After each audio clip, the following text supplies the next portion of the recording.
From maitim at dry na skin to super kinis in 7 days. Recap lang, this is Nicole with its substitution, chemical peel, CO2 laser, PRP, microneedling, TCA cross, the 5-in-1 acne score protocol. So, tignan natin yung journey niya. This is the day right after the procedure. Maitim yung skin, no? Ibig sabihin yan, magbabalat na siya, very dry, kailangan mag-sunblock and moisturizer. Ito na yung day 2 after the procedure.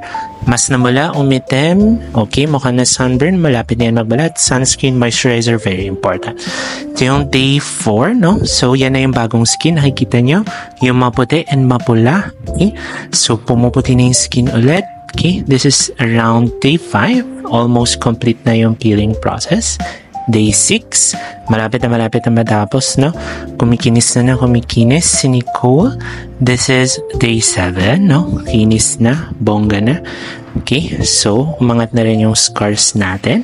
Then, this is day 9. Super ganda nung pagbalat na Nicole.